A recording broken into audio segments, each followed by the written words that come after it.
তারপরে রতন বল, দিনকাল কেমন যাচ্ছে? আর বলিস নি, যাচ্ছে কোনো রকম। অনেকদিন পরে দেখা। হ্যাঁ, তুই তখন ভার্সিটিতে গিয়ে তো আর এখন আর ঠিক মতন সময়ও দিতে পারতেছিস না। আরে বন্ধু, পড়ালেখার যে চাপ, তার কিভাবে সময় দিব বল। ওই আমার যাই মকন চাচার দোকানে বিড়ি সিগারেট খাচ্ছে আর ওই গ্রাম বোর্ড খেলি সময় কাটাই। আমার যাক, সময় কাটলে ভালো। বন্ধু দেখ দেখ মালটা না সেই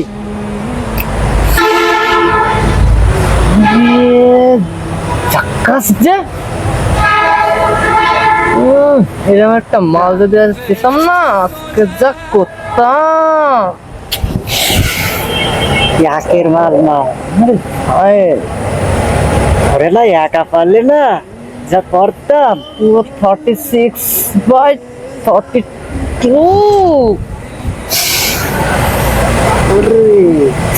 একের কিন্তু ওরে যদি একা পাতাম না তাহলে যে কি করতাম ওর সাথে।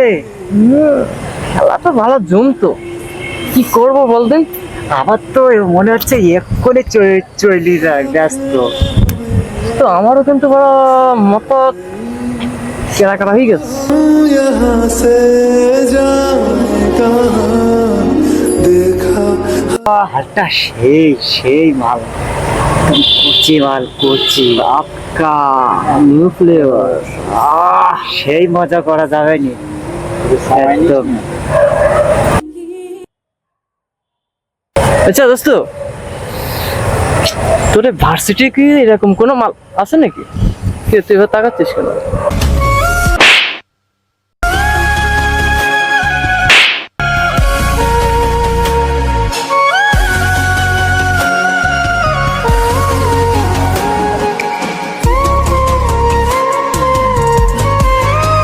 এ বন্ধু, তুই মারলি কেন? হ্যাঁ কেন মারলি? এই তুই আমাদের দুজনের মারলি কেন? মারছি, বেশ করছি। আমি আগামী দিনের একজন দর্শককে মারছি। আমরা আগামী দিনের দর্শক? হ, তোরা আগামী দিনের দর্শক, আর আগামী দিনের দর্শক বিদায় এই জন্য রাস্তাঘাটে মেয়ে দেখে তোরা টিস করতেছিস। এটা কি ঠিক? একটা বার ভাবতো, তোরা দুইজন মিলে যে মেয়েটারের দিকে টিস করছিস, ওই মেয়েটারে যদি আজকে একা নির্জনে যদি পাইতিস, নিঃসন্দেহে তোরা ধর্ষণ করতিস। এই তোদের মতন ধর্ষকের কারণে আজ আমাদের ছোট বোন রামিজা, আসিয়ারা ধর্ষিত হয় প্রতিনিয়ত। এবং তারা শুধু ধর্ষিত হয় না, ধর্ষিত হওয়ার পরে তারা হত্যার শিকার হয়।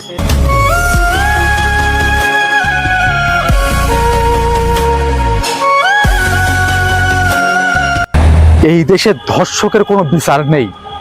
এই জন্য তোদের মতন ধর্ষকেরা আসিয়া রামিসার মতন নিষ্পাপ ছোট শিশুদের ধর্ষণ করতেও দিল কাঁপে না। একটাবার ভেবে দেখতো, একটু আগে যে মেয়েটারে দেখে তোরা টিস করছিলি, ওই মেয়েটা তো কারোর না কারোর বোন, কারোর না কারোর মেয়ে। মেয়েটার জায়গায় যদি তোর মা বোন থাকতো, তাহলে কি পারতিস ওই মেয়েটারে দেখে টিস করতে? কালকে যখন তোর বোনও রাস্তায় বাইর হবে, তখন ঠিক কোনো না কোনো লম্পট দুশ্চরিত্র ধর্ষক সেও তোর বোনের দিকে লালসার দৃষ্টিতে তাকাবে। এবং শুধু তাকানো না, তোর বোনকে নির্জনে পাইলে সেও কিন্তু ধর্ষণ করতে পারে। बीच से काटे माँ কালকে ঠিক যখন তোর বোন অথবা তোর বোন রাস্তায় বাইর হবে, অন্য কোনো দুশ্চরিত্র ছেলে, লম্পট ছেলে কুদৃষ্টির চোখে তাকাবে, তখন কি ভালো হবে? একটা কথা সবসময় মনে রাখবি, ঋণ করলে ঋণ শোধ করা লাগে। আর হ্যাঁ,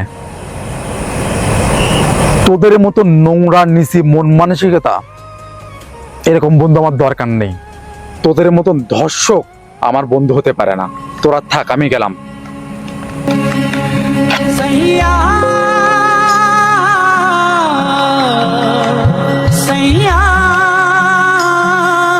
আচ্ছা বন্ধু, আরিয়ান ঠিক কথাই বলছে। হ্যাঁ বন্ধু ঠিক বলছে ও, মেয়েদের দিকে আর কোনোদিন খারাপ নজরে তাকাবো না। সমাজ পরিবর্তন করার জন্য টাকা বা বড় নেতার প্রয়োজন হয় না। মানুষের বিবেক হলো বড় আদালত।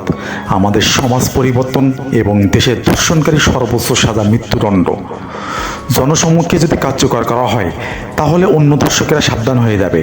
এতে করে বাংলাদেশে ধর্ষণের মাত্রাধিক হার কমে আসবে।